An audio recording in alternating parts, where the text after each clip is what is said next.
दोस्तों नमस्कार। आज बहुत दिनों बाद ऐसा लगा कि राष्ट्र के साथ संवाद करना महत्वपूर्ण हो गया। इस देश की सत्ता की सियासत ऐसे रंग बदलना शुरू कर चुकी थी कि इतने दिनों में शायद उस पर बात करना ज़रूरी हो गया था। दरअसल जल्दी जल्दी आप लोग जुड़ जाइए ताकि मैं उन बातों को प्रारंभ कर सकूं जिसे सोचते तो आप भी हैं लेकिन शायद स्वर दे नहीं पाते हैं। जितने लोग मेरे चैनल पे आए और मेरे चैनल को इतना बड़ा बनाया आप लोगों ने, मैं हृदय से आप लोगों का आभार व्यक्त करता हूँ और बहुत बहुत धन्यवाद देता हूँ। और इस बात के लिए भी मैं आप सभी का आभारी रहूँगा कि आप मेरी बातों को सुनते चले जा रहे हैं। उम्मीद है कि धीरे धीरे अब आप लोग जुड़ रहे हैं। तो विषय बहुत सारे हैं, अंतर्राष्ट्रीय से लेकर राष्ट्रीय से लेकर क्षेत्रीय तक, और जो सबसे महत्वपूर्ण विषय है वहीं से आज मैं अपनी बात प्रारंभ करूंगा। और वो बात है प्रधानमंत्री मोदी का अमेरिका दौरा। दरअसल इस देश में कुछ लोग विरोध के लिए इतने अधिक तत्पर हो चुके हैं कि उन्हें केवल विरोध करना है, और विरोध ऐसा करना है कि बिना किसी बात का भी विरोध करना है। मतलब उनका लक्ष्य केवल और केवल विरोध करना हो गया है। और ये बात मैं क्यों कह रहा हूँ? दरअसल इस देश का प्रधानमंत्री जब विदेशी सरजमी पे कभी जाता है तो वो व्यक्तिगत प्रतिनिधि नहीं होता, वो व्यक्ति इस पूरे राष्ट्र का प्रतिनिधि होता है। और प्रधानमंत्री मोदी के रूप में जब स्टेट ऑफ ऑनर किसी व्यक्ति को अमेरिका की धरती पर मिल रहा था तो इस बात का गौरव 140 करोड़ भारतीयों को अनुभव करना चाहिए कि वो व्यक्ति को सम्मान नहीं मिल रहा है, वो सम्मान मिल रहा है भारत के बढ़ते हुए शख्सियत को। और ये बात मैं क्यों कह रहा हूँ? दरअसल 2004 का दौर याद करिए। 2004 में जब भारत विश्व की 10वीं सबसे बड़ी अर्थव्यवस्था था, याद करिए वो समय जब सत्ता का हस्तांतरण प्रधानमंत्री श्रद्धेय अटल बिहारी वाजपेयी जी के हाथों से प्रधानमंत्री श्रीमान डॉक्टर मनमोहन सिंह जी के हाथों में हो रहा था। उस कालखंड में देश विश्व की 10वीं सबसे बड़ी अर्थव्यवस्था था और अर्थव्यवस्था के दृष्टिकोण से स्थितियां सही होती चली जा रही थी। फिर दौर आया यूपीए की गवर्नमेंट का। मैं ये नहीं कहता कि प्रधानमंत्री डॉक्टर मनमोहन सिंह जी के स्थितियों में कुछ गड़बड़ियां थी, बिल्कुल नहीं।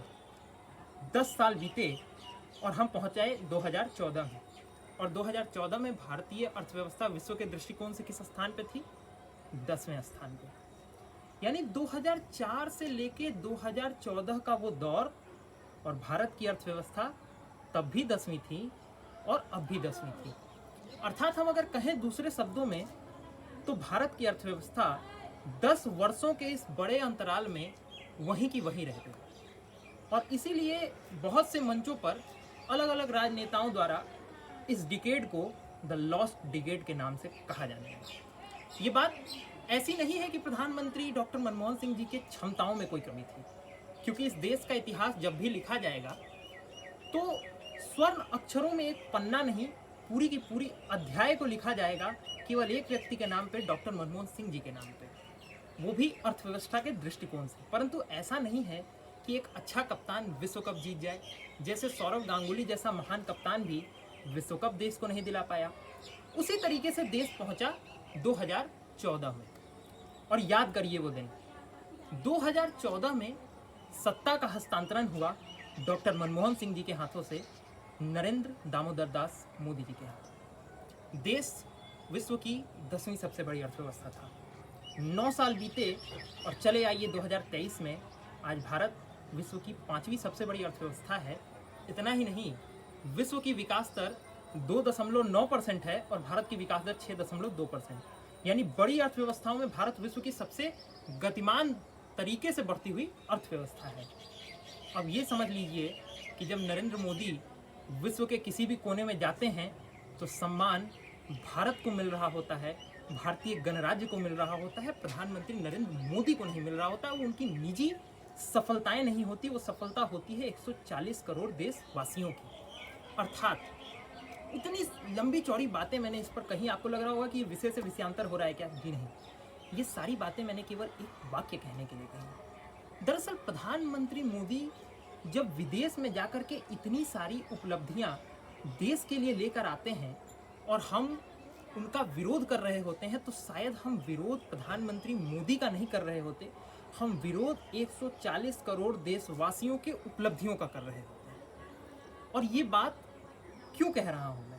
क्योंकि बहुत पिछले कुछ दिनों से इस देश की मीडिया में ऐसी चीज़ें खबरों में दिखाई जाने लगी हैं जो शायद आपत्तिजनक है और जो शायद दिखाया नहीं जाना चाहिए था। और यहीं से शुरू होता है दूसरा विषय। जिस दिन प्रधानमंत्री मोदी अमेरिका में स्टेट ऑफ ऑनर के रूप में भाषण दे रहे थे, उसके अगले ही दिन आप सभी ने देखा कि इसी पटना में विपक्षी दलों की मीटिंग्स चल रही थी। अब विपक्षी दलों की मीटिंग के बारे में बात करना आवश्यक क्यों हो जाता है? वो इसलिए हो जाता है कि विपक्षी दलों में वो भी पार्टियां जो शायद एक दूसरे को देखना तक किसी कालखंड में पसंद करती नहीं थी, वो पार्टियां आज एक कुर्सियों पे आकर के बैठ रही हैं और इस बात की चर्चाएं कर रही हैं कि इस देश में एक व्यक्ति को काम करने से रोका कैसे जाए। तो शायद ये इस देश के मूल्यों के खिलाफ होगा। ये कांग्रेस जिस परंपरा से आती है, याद करिए वो दौर जब कभी तत्कालीन प्रधानमंत्री नरसिम्हा राव जी ने अटल बिहारी वाजपेयी जी को विपक्ष का नेता होने के बावजूद भारत का प्रतिनिधि बनाकर विदेश भेज दिया था। वो दौर याद करिए जब इस देश के यशस्वी प्रथम प्रधानमंत्री श्रीमान नेहरू जी ने किसी कालखंड में ये कहा था एक युवा की प्रतिभा को देख करके कि शायद आने वाला दौर तुम्हारा होगा और राष्ट्र का नेतृत्व तुम कर रहे होंगे। जी हाँ, मैं अटल बिहारी वाजपेयी की बात कर रहा हूँ। उन उच्च सिद्धांतों पर जिस पार्टी का आधार रखा गया, आज अगर वो उस उच्च सिद्धांतों को भूल करके एक व्यक्ति के विरोध के लिए इस तरह के कृत्यों में सम्मिलित होती है, तो शायद ये विषय बहुत गंभीर हो जाता है।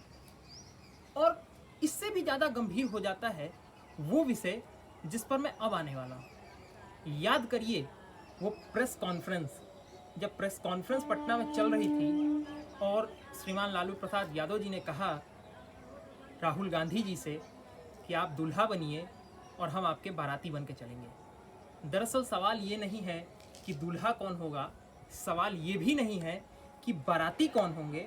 सवाल सबसे बड़ा ये है बिहार के दृष्टिकोण से कि लाखों अभ्यर्थी एस्टेट पास करने के बाद पिछले 4-5 वर्षों से जो बहाली का इंतजार कर रहे हैं और दूल्हा बनने के आस तले बैठे हुए हैं, उनको दूल्हा बनने से बार बार इस राज्य की सरकार क्यों रोक दे रही है।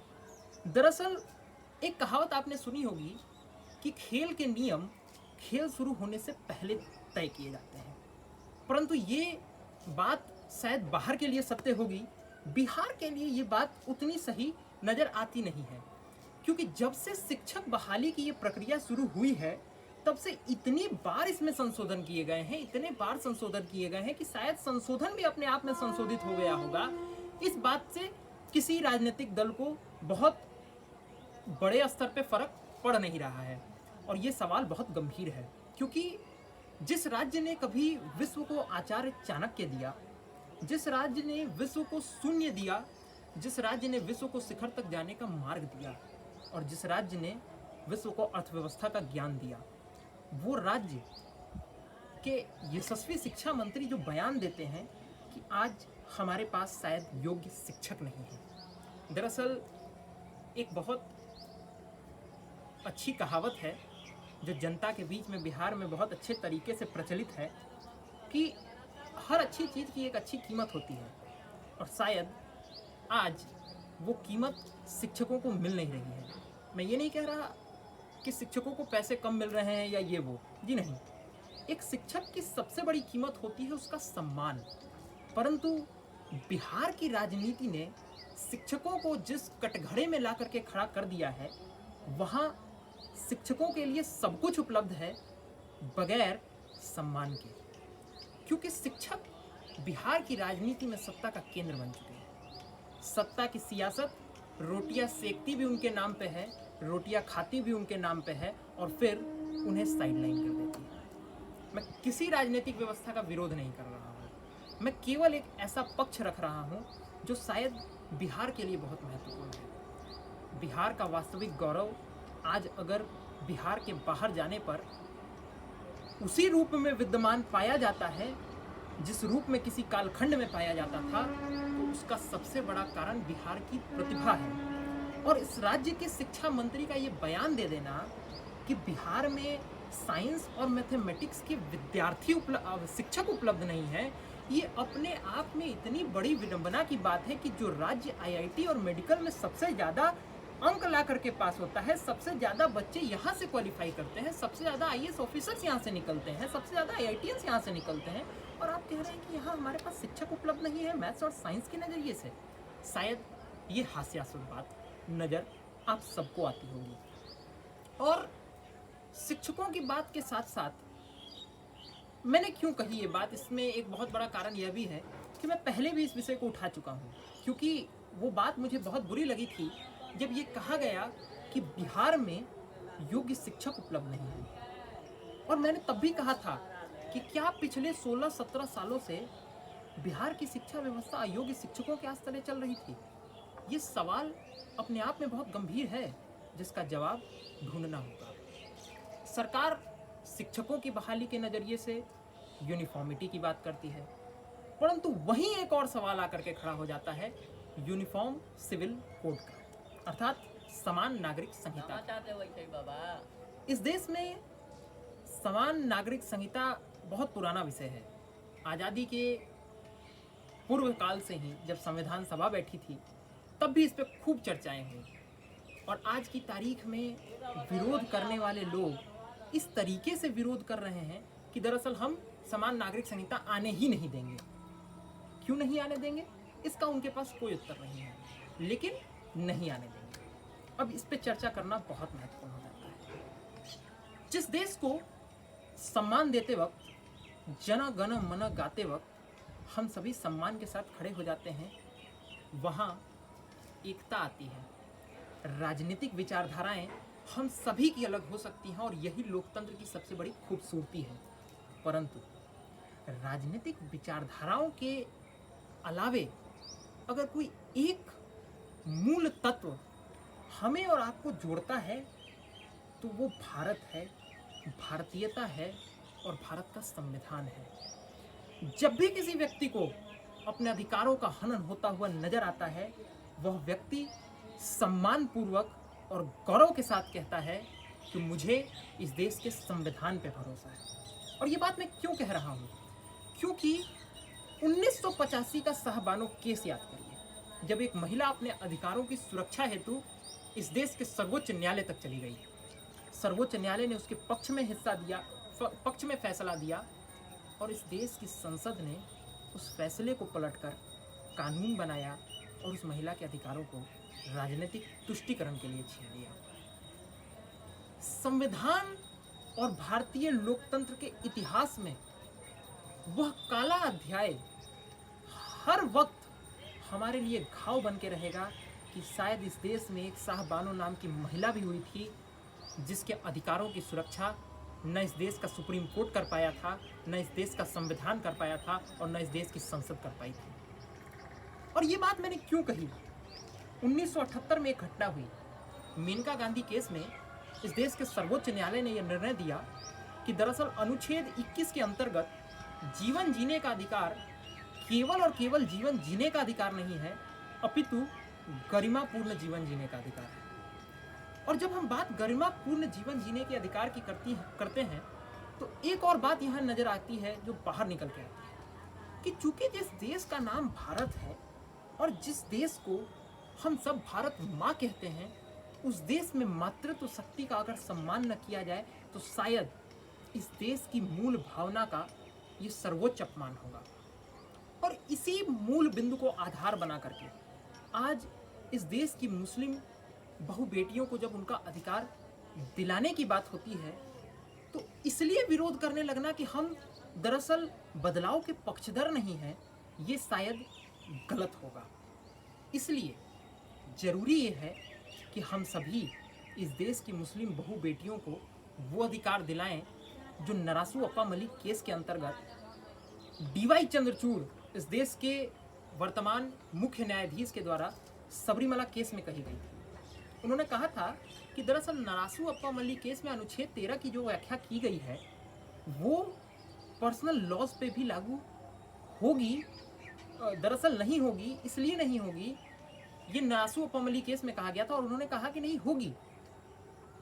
किसी भी लॉ को ये अधिकार नहीं होगा कि वो किसी व्यक्ति के मौलिक अधिकारों को छीने, और इसलिए इस देश की मुस्लिम महिलाओं को भी अधिकार है कि गरिमा के साथ वह भी अपना जीवन जी सकें, वह भी अपना जीवन सम्मानपूर्वक जी सकें। और इसलिए यूनिफॉर्म सिविल कोड शायद इस समय पे प्रासंगिक नजर आने लगता है। अब फिर आप लोग कहेंगे कि ये तो किसी एक कम्युनिटी को टारगेट करने वाली बात नहीं, ये किसी कम्युनिटी को टारगेट करने वाली बात नहीं है। कुछ लोग कह रहे हैं कि हम यूनिफॉर्म सिविल कोड लाएंगे, इससे यूनिफॉर्मिटी हो जाएगी तो विविधता इस देश की चली जाएगी। दरअसल मेरा एक बड़ा सीधा सवाल है आपसे। हम सब स्कूल गए हैं, स्कूल में यूनिफॉर्म होता है। यूनिफॉर्म का शाब्दिक अर्थ ही होता है कि सबके लिए समान होगा, लेकिन सबके लिए समान यूनिफॉर्म का ये मतलब थोड़ी होता है कि अगर व्हाइट शर्ट और ब्राउन पैंट बच्चों को पहन के विद्यालय में आना है तो हर बच्चा एक ही साइज का कपड़ा पहन के चला आएगा। सबके लिए साइजेस अलग किए जाते हैं, सबके लिए ड्रेसिंग का स्टाइल अलग होता है, कलर की बात होती है। बात मूलतः यह है कि इस देश के मूल तत्वों में समानता को किस तरीके से डाला जाए ताकि इस देश का कोई भी तबका ऐसा ना हो जिसके साथ धर्म, जाति, लिंग या किसी भी आधार पर भेदभाव हो सके, क्योंकि ये देश नहीं चाहता कि बार बार इस देश में साहबानों के साथ गलत हो। मौसम उम्मीद गर्म होने की थी, हम सब जुलाई की ओर बढ़ते चले जा रहे हैं तो मानसून भी आ रहा है। उम्मीद मानसून की थी, परंतु इस देश की सियासत ने मौसम को गर्म बना दिया। मैं ये बात क्यों कह रहा हूँ, क्योंकि जब हम बात समानता की करते हैं तो एक और समानता हम सभी के सामने आके खड़ी हो जाती है, और वो समानता है सेंसर बोर्ड की। दरअसल कुछ दिनों पहले आदि पुरुष नाम की एक मूवी आई, और एक मूवी 72 हूरों नाम की आने वाली है। 72 हूरों को इस देश के सेंसर बोर्ड द्वारा बैन कर दिया गया, उसके ट्रेलर को भी रिलीज नहीं होने दिया, परंतु आदि पुरुष को धूमधाम के साथ, धमाके के साथ इस देश में रिलीज भी किया गया, उसके डायलॉग्स को भी पास कर दिया गया, और इस देश में अच्छे खासे तरीके से वो मूवी चलती भी चली गई। सवाल ये नहीं था, सवाल ये था जो कल इस देश के सम्माननीय इलाहाबाद उच्च न्यायालय ने अपने टिप्पणी में कहा। उन्होंने कहा कि दरअसल आप क्या शिक्षा देना चाहते हैं आने वाली पीढ़ियों को, जो बैठकर आपके आदि पुरुष को रामायण समझ के देख रही है। आप कहते हैं हम रामायण बना नहीं रहे थे, हम रामायण से इंस्पायर्ड थे, पर थे तो इंस्पायर्ड रामायण से ही। और रामायण का मूल तत्व क्या है? रामायण का मूल तत्व प्रभु श्री रामचंद्र है। और प्रभु श्री रामचंद्र का मूल तत्व क्या है? प्रभु श्री रामचंद्र का मूल तत्व है चरित्र, जिसके कारण इस देश के संविधान पर भी अगर किसी एक देवता का चित्र चित्रित है तो वो मौलिक अधिकारों के पन्ने पर प्रभु श्री राम का चित्रित है, ताकि आने वाली पीढ़ियां ये समझ सकें कि इस देश का मूल अधिकार चरित्र ही है। परंतु आपने जो बनाया वो आने वाली पीढ़ियों के चरित्र के साथ खिलवाड़ हुआ। तो मेरा सीधा सवाल इस देश के भारत सरकार से भी है कि जस प्रभु श्री राम की सौगंध खाके आप किसी कालखंड में कहा करते थे कि हम चल सकें उसी पे जो प्रभु राम का पथ है, और आपके स्नेह की मुझको यही शपथ है, वो शपथ कहाँ गई? कहाँ गया वो प्रण जब आपने कहा था सौगंध राम की खाते हैं? सौगंध राम की खाने वाले लोग आज इस स्थिति में आ गए कि आदि पुरुष जैसी फिल्में भी इस देश में चल रही हैं।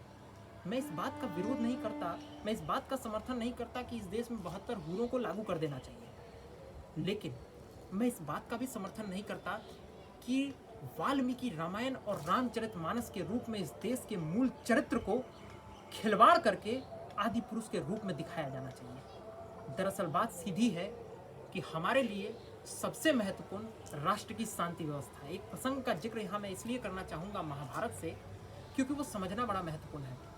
जब प्रभु श्री कृष्ण शांति प्रस्ताव लेकर के दुर्योधन के पास जा रहे थे, तो भीम भैया ने एक सवाल किया कि क्या अगर वो प्रस्ताव मान गया तो मेरे प्रण का क्या होगा, जो मैंने प्रण लिया है कि उसको मारूंगा उसका क्या होगा। तो प्रभु श्री कृष्ण ने एक जवाब दिया था कि दुनिया में कोई भी प्रण या कोई भी कुछ भी शांति से बड़ा नहीं हो सकता। शांति शाश्वत है, शांति सबसे महत्वपूर्ण है। और इसलिए इस देश में एक ऐसा कानून आना चाहिए कि इस देश में कोई भी धार्मिक आधार पर खिलवाड़ करने से बचे, क्योंकि धर्म के ऊपर सवाल उठाना बड़ा आसान है, जवाब देना बहुत मुश्किल हो जाता है। इस बात को ध्यान रखते हुए मेरा अनुरोध रहेगा इस देश की सम्मानित भारतीय सरकार से कि आप कृपया इसको अपने संज्ञान में लें और इस पर निर्णय लें। आप सबों ने मेरी बातों को सुना।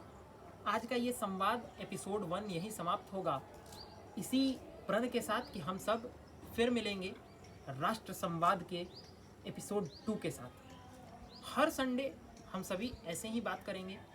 अगले बार से मैं आप सबों के लिए अपने इंस्टाग्राम आईडी का लिंक इसमें डाल दे रहा हूँ, और आप सभी इंस्टाग्राम आईडी पे जिस भी विषय पर चर्चा चाहेंगे कृपया उस चर्चा के विषय को भेजिएगा। वो चर्चा का विषय बहुत लोकल से लेकर के बहुत ग्लोबल तक हो सकता है, वो आपकी मर्जी है, क्योंकि श्रोता आप हैं। जो सुनना आप चाहेंगे मैं बोलूँगा वही। अंत में एक संदेश देना चाहूँगा इन सारे बातों के सार के रूप में। मनवीर मधुर जी की एक बड़ी प्रसिद्ध पंक्ति है कि चाहे नर्म मखमली बिस्तर या धरती पर लेटे हो, राजनीति के नए दुसाले चाहे खूब लपेटे हो, सारी चीजें हैं आवश्यक जीवन यापन की खातिर, लेकिन भूल नहीं जाना तुम भारत माँ के बेटे हो। बहुत बहुत धन्यवाद, बहुत बहुत धन्यवाद। जय हिंद, जय बिहार।